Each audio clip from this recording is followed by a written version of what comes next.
Hello बच्चों, online Sanskrit कक्षा में आप सभी का हार्दिक स्वागत है। कल हम लोग पंचमी विभक्ति पढ़ रहे थे और पराजय रसोढ़ा इस सूत्र तक हम लोगों ने पढ़ा था। तो यहाँ पे उसके उदाहरण दिए गए हैं जिससे पराजित हुआ जाता है, उसमें पंचमी विभक्ति होती है। यथा का मतलब होता है जैसे। उदाहरण है रावणः रामात् पराजयते, राम रावण से पराजित होता है। तो जिससे पराजित हुआ जाता है उसमें पंचमी विभक्ति होती है। तो यहाँ पे क्या है? रामात् में पंचमी विभक्ति है।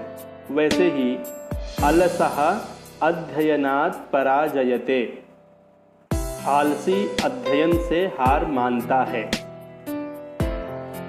अगला सूत्र है आख्यातोपयोगे, जिस आख्याता गुरु से नियम पूर्वक विद्या ग्रहण की जाती है उसमें पंचमी विभक्ति होती है।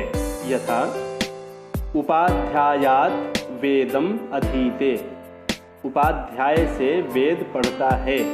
तो जिससे वेद पढ़ता है अथवा जिससे अध्ययन करता है उस गुरु में पंचमी विभक्ति होती है। उपाध्यायात् वेदम अधीते। इसके बाद में सूत्र है भुवः प्रभवश्च। भू एक धातु है जिसके योग में जो प्रभव मतलब उत्पत्ति स्थान होता है उसमें पंचमी विभक्ति होती है। यथा गंगा हिमालयात् प्रभवति, उद्भवति उद्गच्छति वा।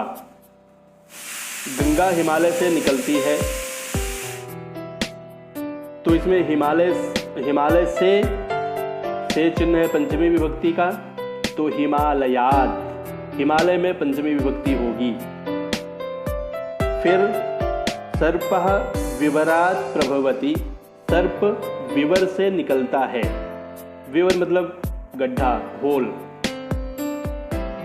सर्पः विवरात्, तो जहां से सर्प मतलब सांप, जहां से सांप निकलता है उसमें पंचमी विभक्ति होगी।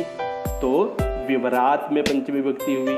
वैसे ही कामात् क्रोधः प्रभवति, काम से क्रोध उत्पन्न होता है। तो क्रोध कहां से उत्पन्न होता है? काम से। कामात् क्रोधः प्रभवति। तो कामात् में पंचमी विभक्ति होगी। इसके बाद में है बच्चों जेना दर्शनमिच्छति। इसका मतलब है जेन प्लस अदर्शनम प्लस इच्छति, अंतर्धौ जेना दर्शनमिच्छति। अर्थात छिपने की धातुओं के साथ जिससे छिपा जाता है उसमें पंचमी विभक्ति होती है। यथा मातुः निलीयते कृष्णः, कृष्ण अपनी माता से छिपता है।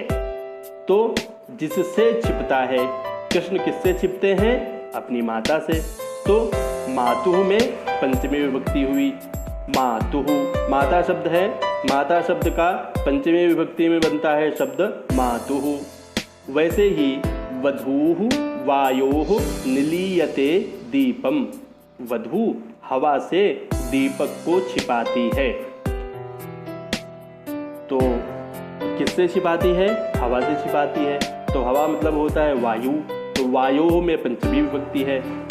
वैसे ही बहिर्योगे पंचमी, बहि मतलब बाहर जाने के योग में पंचमी विभक्ति होती है। यथा गृहात् बहिः कूपः अस्ति, घर के बाहर कुआं है। कूपा मतलब कुआं। घर के बाहर गृहात् बहिः, तो गृहात् में पंचमी विभक्ति हुई। उसी प्रकार अपेक्षार्थे पंचमी विभक्ते है। ये दो सूत्र हैं। विभक्त का अर्थ होता है विभाग या भेद। जब दो भिन्न जाति या गुण आदि वाली वस्तुओं की पारस्परिक तुलना अपेक्षा की जाए तब जिससे अधिकता या न्यूनता दिखाई जाए उसमें पंचमी विभक्ति होती है।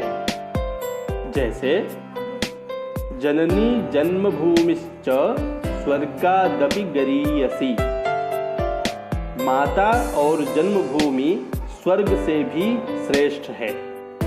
तो इसमें आप देखिए, जिससे अधिकता या न्यूनता दिखाई जाए उसमें पंचमी विभक्ति होगी। तो यहाँ पे स्वर्ग से श्रेष्ठ बताया गया है, स्वर्ग से श्रेष्ठता बताई गई है किसकी? माता की और जन्मभूमि की, जहाँ आपने जन्म लिया है।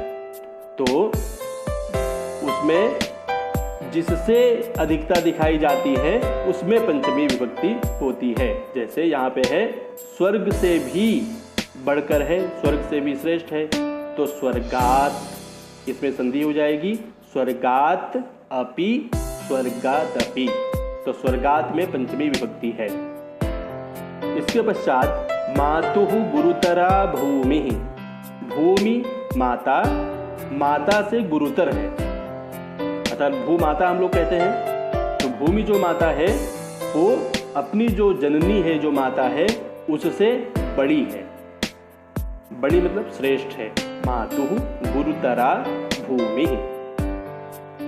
फिर है रामात् कृष्णः पटुतरः, राम से कृष्ण प्रवीण हैं, तो रामात् में पंचमी विभक्ति। अणोः अणीयान् महतो महीयान्, अणु से अणु और महान से महान है। तो अणोह में भी पंचमी विभक्ति है और महतो में भी पंचमी विभक्ति है। महतो मतलब महान, महान से महान, छोटे से छोटा और बड़े से बड़ा। अणो रणीयान महतो महीयान कौन है? भगवान परब्रह्म परमेश्वर है और कोई हो ही नहीं सकता।